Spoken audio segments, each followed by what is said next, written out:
You're listening to Cat Hi, I'm Kat, and welcome to Cat Tales. Guitarist Paul Guerin has been a major player on the international music scene for over 20 years. He's played alongside the Scorpions' Michael Schenker, Thin Lizzy's Brian Robertson, Lovin Criminals Huey Morgan, Black Star Riders Ricky Warwick, and even music legend Eartha Kitt. Now, Paul juggles his time between rock bands the Quireboys and the DownNOutz with Def Lepard's Joe Elliott, as well as fitting in a few personal projects along the way too. This is the one with Paul Guerin. Hi Paul, and how are you? I'm good, thank you. Very good. How are you? Good. I'm fine, thanks, Paul. Yeah, it's really good to be able to speak to you. I haven't seen you for a few years, actually, so it's good to be able to connect again, and also to hear what you've been doing in the meantime, really. So, you're very, very busy. I know you've been busy on tour with the Quireboys at the moment, and just come back from abroad, haven't you? What's been going on? This time of the year is kind of festival, time. So we've been, canvassing Europe, Scandinavia. We do a lot there. Germany. Wow. We've got Stone Deaf coming up in Newark on the 25th of this month. So it's mainly been, festivals back and forward. Unfortunately, due to the air, all the trouble with the airplanes and all that, we actually missed Steelhouse Festival. We ended up in Croatia, of all places. Oh no! What happened there then? I know there's been quite a lot going on, but what happened? Well, basically, we left the hotel 4 a.m. for the flight back. Yeah. First flight was cancelled. They put us on a coach to Frankfurt, promising we'd get the connection.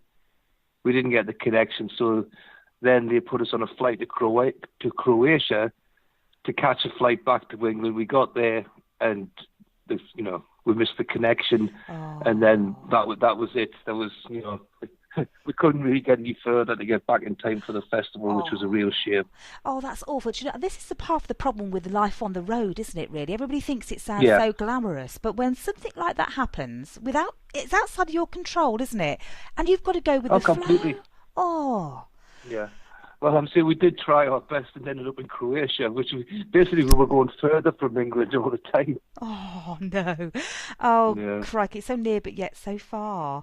Oh, what a shame. Yeah. Oh, what a shame. But most of the time it's been going okay for you, has it? Oh, yeah. I mean, that's the first time we've had any real, disaster like that. And as I say, it was just so unfortunate, and there's just nothing, it was totally out of our hands. Nothing you can do. You've just got to try and relax and go with the flow, haven't you? Oh, what a shame. Yeah. But when people do see you, you're an absolutely great act. I know that the Quireboys always put the best in. So I do say to people, go and catch up with you when you can. But of course, the Quireboys are really part of your life, aren't they? You do the DownNOutz as well, I understand. Yes. I mean, I actually just thought about it this morning. I mean, we've been doing the DownNOutz since 2009. Wow. So I can't believe how the years have flown by. And I've been over a couple of times recording with Joe. So, there's the best part of a new album actually recorded. Oh, excellent. For the DownNOutz. Yeah. So, really pleased with that. And when's that due out then, if that's in the making? Do you know what? I couldn't. Well, it's very difficult to actually put a date on it because obviously, Def Leppard have gone back through the roof again. So, they've got great, bigger success again. So that's going to roll on for quite some time. So, there isn't a date yet because it would be silly to put it out and not be, to be able to promote it. But with Quireboys schedule and Def Leppard's, so we just have to be patient and wait till we can plan ahead and make a little space, Yeah, you're so right, actually, Paul, aren't you? When you've got commitments like you have with different bands, it is a bit juggling it all, isn't it, really? How do you manage all that? Oh, completely. Well, it just, you just do. It's like anything. It's just, it's all, you have to plan ahead, basically. And obviously, with, Def Leppard's just tour, it just keeps getting extended and extended. So, as I say, you just have to be patient. I mean, the thing is, it's the music we do is pretty timeless, so it's not as though we're trying to hit a trend or anything. So it comes out when it comes out. Yeah, it's all changed, hasn't it, from years gone by? I mean, you've been in the music industry for quite some time, haven't you, if I may say so? Oh, yes. Yes. Oh, yes. Oh, yes. So, Long time. You've seen quite a lot of changes with the industry, haven't you? Do you think it's better now than it used to be? I think it's better for some people, but it depends how you approach it. If you sit there sort of like stare at your pot of tea, lamenting the old days, that's all you're going to do. So, how it is now, you embrace it. And, it works for us. I mean, our last album, White Trash Blues, on the download charts went to number one in nearly every country. Wow. So, it's just not, as I say, with, how it is now, there's not such a fanfare about such an achievement, you know what I mean? That's so true, isn't it? Which is a shame, isn't it? Because years gone by with Top of the Pops and the charts and everything, people were waiting to see, weren't they, what's gone up and what's gone down, and you don't have. Oh yeah. There's no sort of central hub anymore, is there, for that? No, there's not. But as I say, it's like you can spend your days sort of, grinding your teeth and being cheesed off about how you get on with it. Yeah, absolutely. I suppose with musicians such as yourself, you're really in it because actually it's a passion of yours, and you've been in it for so long that it's part of your lifeblood, I guess, isn't it? Yeah, absolutely. It's what we do. It's a great big, very big part of our lives. And obviously, your personal life almost has to fit around that. But we have a good balance. Yeah, and that's another thing, isn't it? Sort of balancing out, the work, which it's not a 9-to-5 job, is it? You have to work when the work's there as well. How does that, balance with your personal life as well? Is that a challenge? Well, to tell you the truth, I mean, we do get bouts of time off, so you actually get more quality time than you would if you actually had a 9-to-5, I'd imagine. So, and it's not like, way back when you would go on the road for 3 months. It's the longest is generally 2 to 3 weeks, with a gap off. So, it works fine. It's fine. Yeah, and as you say, you've got the balance, the other end of the spectrum, haven't you, when you're together, in the day and having a cup of tea, which you probably wouldn't otherwise have if you're a 9-to-5 job. So, Exactly. And of course the adoring crowds as well, Paul. Let's not forget them. Oh, I don't forget them. Very pleased with them.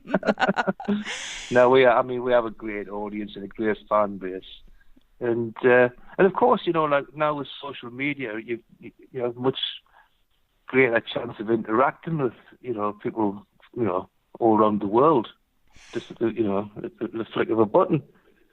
I know, it's incredible, isn't it? And is that something that you enjoy? Because I know that you're on social media. We're connected on social media, and is that something that you like? Yeah, I do. I mean, if you've got something to say, it gets out straight away. Rather than just waiting for a monthly magazine with an advert in it. If you've got something to promote, something to talk about, answer questions, it's instant. It's great. Yes, that instant for both sides. Yeah, that instant bit is nice, isn't it, really? And it is and it's more personal as well, I guess, isn't it? Yeah.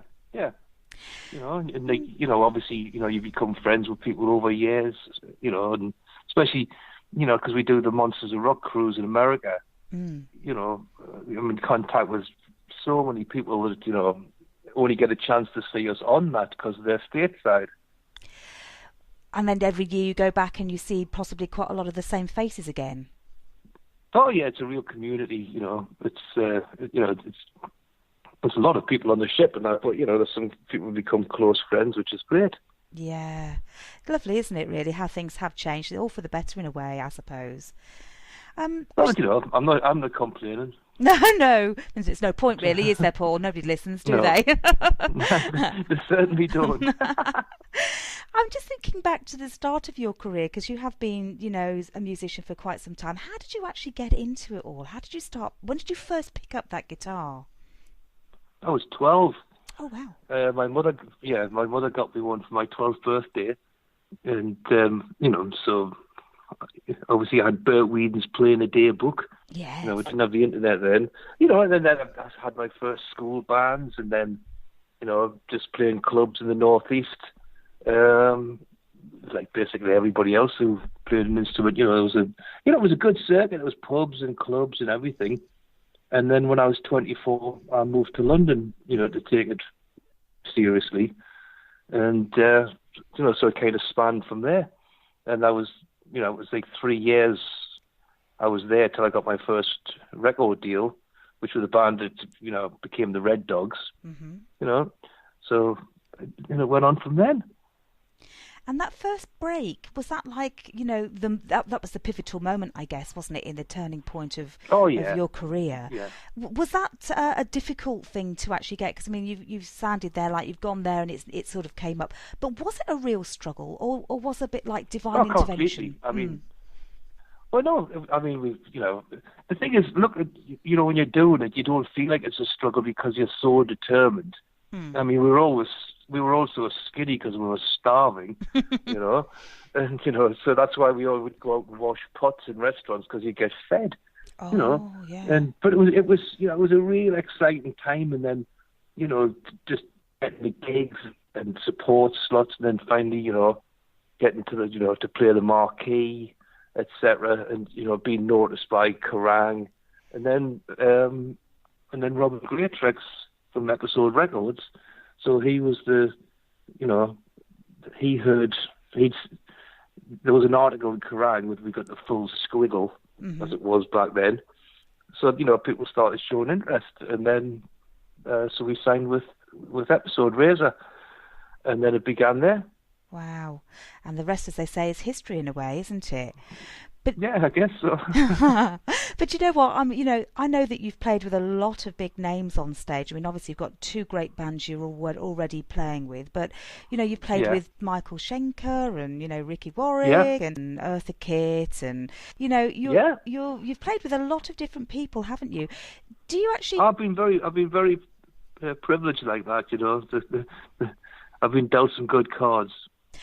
Yeah, a bit of luck sometimes helps, doesn't it?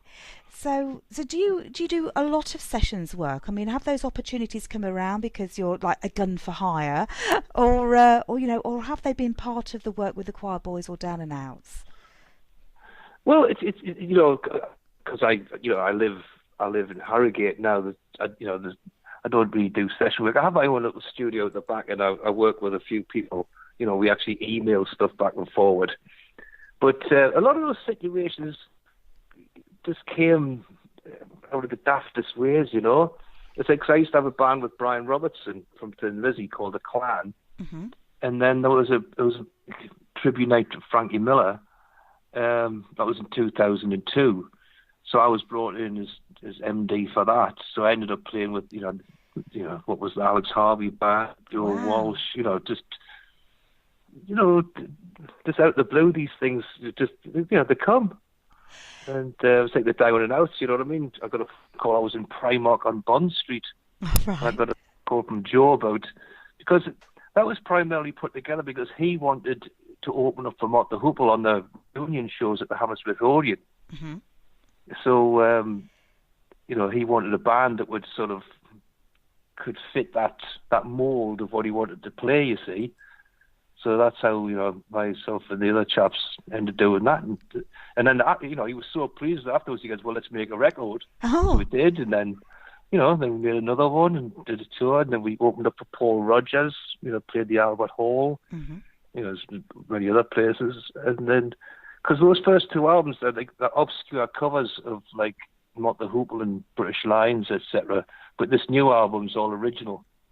Okay, so that's a different approach for you then, isn't it, really, from the DownNOutz perspective, and not being set up in that way to start with. How did that come about that you made that transition then to original music? Oh, that's purely down to Joe. I mean, it's his baby.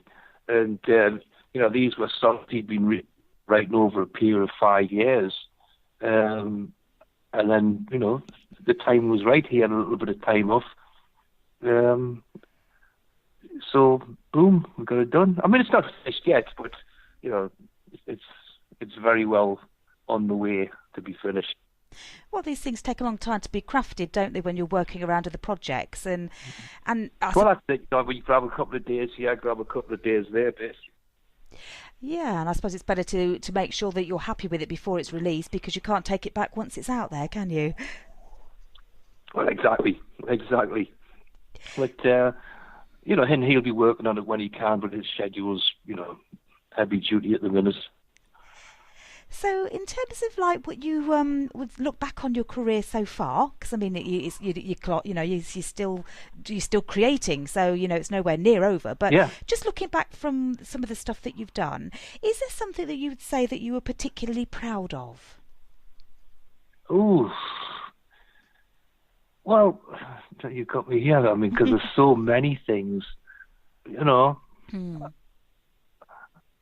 I mean, you know, like again, you know, playing with the Quireboys for this long, you know, putting out the records that are so well received. You know, we put out an album every year, so you know, we're still in the position to do that. You know, I would say most things that I've achieved, I'm pretty proud of. You know, because of very different reasons and you know, and different relationships of people I've worked with. So you know. And of course, that highlights, you know, the first time you play the Marquee, the first time you play Hammersmith Odeon, playing the Albert Hall. You know what I mean? There's all those pivotal points that you just think, wow. Yes. Yeah. And when you stand in front of thousands of people looking at you for the first time, it must be quite a moment. Oh, yeah. Yeah. You know what? It still is. It's still a grand sight to see, looking out at all those people. Yeah, I suppose that's the one thing that I think is always fascinating for me, how you can still continue to do that and actually not take it for granted, because you never can these days, can you? No, and you know, and of course, the amount of effort it just takes us to get to these festivals, you know, planes, trains, and automobiles. Yeah. You know, that's the, you know, actually walking out there and doing it's the payoff for all the stuff that nobody sees. Yes, that's true, isn't it? Yeah, the hard work is getting there so much, and the pleasure is actually doing it. Yeah, it's quite remarkable. Yeah. So looking forward then, I mean, what would you like to do that you possibly haven't done so far? Oh, that I haven't done so far. I can't think. I mean, obviously, you know, like we've got another record to do, which is what I look forward to. You know, a great deal, new songs. You know, playing different places. We know we're playing Poland in at the end of September. We've now played there. So, you know, it's a lot about going to play, you know, because don't forget, I mean, we've been to most places, but there's a lot of places we haven't been to. So, obviously, we'd like to get to Australia, just new territories, really, you know, and connecting with new fans. Yeah. And do they tend to differ around the world? Because obviously you've done quite a lot of travel there, Paul. But are they different, you know, in different countries, or are they just, you know, fans are fans and just enjoy it for the music? You know, there's a definite thread runs through people because you know and especially now the communities they create within you know the social media of you know types of music they like. You see, but you know. Some places are a lot drunker than others, but I can imagine. That's Finland and certain places. Oh, is that right? Oh, is that funny? Yeah. I wonder why that is. Probably I was going to say the price of beer, but that's not even true, is it? I think it's the moonshine. Yes, probably. Probably. So, when you're doing these albums, are you actually involved in the writing part of it, or do you like you do get involved in the creative process as well? Yeah, I mean the main songwriter in the Quireboys is Guy Griffin Griff, but you know he's very prolific. I'm not quite as, but you know I make my contributions to each album. And then, would you think about maybe doing an album in a solo capacity, maybe, or just thinking that you do the writing as well? But would that be an ambition? Not such an ambition. It's something I could do because I could actually do it here at home. But because I'm writing all the time, and it's generally to pick through the best stuff that I can present to the choir boys. So my head's not really in that space. One day I might, but I'm not so sure the world's screaming out for my solo album at the moment. But well, you never know. You never know. You never exactly. know. It's one of those things, perhaps. It's just when I have a bit of time off, it's sort of, okay, I've got to get the garden done or whatever. Yeah. You don't go straight back in and start beavering away all day on your own. So for you, music is work, and then and your recreation is something different. Other people have it the other way around, don't they? But what do you tend to do then when you're not working? You're not creating music, Paul. Is there something that you like to do? Not really. Oh, that sounds like you like a bit of time off with your feet up in front of the telly with a beer. Yeah. No, it's not so much that. It's sort of like there's times when you're sort of not in the zone, or if you're in the zone, everything inspires you. It's not like I sort of set myself a timetable every day, and there's always stuff to do at home, etc., and run the kids around, just like anybody else, and then, some little switch in the head and, you're in tune with everybody's saying or something that someone says on the TV, so you're always writing stuff down. See, like that comes and goes. Yeah, it's a creative process you can't switch off, can you, really? I mean, you're talking there about in your spare time, but really... It just gets more intense sometimes, you see. I can appreciate that. Oh, wow, how exciting. Yeah. So what's next for you then at the moment then, Paul? You've got the album with the DownNOutz. Quireboys, are they working on an album now as well? Doing that individual writing that we all get together and sift through and see what's where we want to take it. And then coming up on September the 14th, we have the 10th anniversary show of Homewreckers and Heartbreakers. So we're playing the album in its entirety at the Forum in Kentish Town. So just getting prepared for that, because a lot of the songs we haven't played live for years. Yeah. So that's, we've got to get that all together. So that's selling really well. So looking forward to that. That's going to be good, actually, going back and playing some of the old tracks as well, isn't it? A bit down, a trip down memory lane almost. Yeah, I was saying, I mean, because, judging how well it's selling, obviously people want to see that show, and, I can't wait to play those tunes, because, that's one of my favourite albums we ever did. And I guess you don't get the probably it was 10 years. And you don't get the opportunity, I shouldn't think, do you, very often, to revisit old music, because you're always promoting the new? Well, it has to be a balance, because obviously, when we do the set, often at festivals, you only get 60 minutes, so there's songs that you have to play. 7 o'clock, Hey You, There She Goes Again, I Don't Love You Anymore, etc. Or you'd get lynched. Yes. And then you obviously, you want to put new stuff in, but, we've done quite a few albums, so trying to balance it out, it's difficult. We'd love to play for hours and hours to play everything, but you don't get the opportunity, you see. No, that's right, you don't, do you? But you have to please the fans, because that's what they're there for, isn't it? So yeah. Oh, absolutely. Yeah. Absolutely. Oh, Paul, it's been an absolute pleasure speaking to you. I mean, I can't believe how quickly that time has gone talking to you. I know. I could talk all afternoon to you, but I'm sure you've got other things to do. So is there anything that you would particularly like to tell me that you're involved in that we haven't talked about? Well, I think we've covered everything that I'm involved in at the moment. I mean, I also write with a guy in Belfast, a great singer-songwriter called Kyle Suckling. So he was the singer in the Clan when I was with Brian Robertson. So we go back a long way to 94, 95. Oh, wow. So, if people are listening, go on YouTube, Facebook, check him out. I mean, fantastic. So, we send stuff back and forth to each other. And, so that's just a long-term process with me and him. It's like we're not making an album or anything. He'll get in touch with me and say, look, I need a song in this vein. So I'll come up with something. And if he likes it, he works on it. Right. And so we just send it back and forward. So that's good. And that's going to be coming out soon as well. Eventually, well, it's a long-term project by the sound of it, but eventually it will manifest. You know, we're not particularly writing now. We're just writing, and then you know, Kyle will record them. You know, if I'm available, I'll fly over to Belfast and play on them. But he's got a great set of musicians there, so you know, it's a pretty loose setup, which is fine. You know, just do it when we feel like it.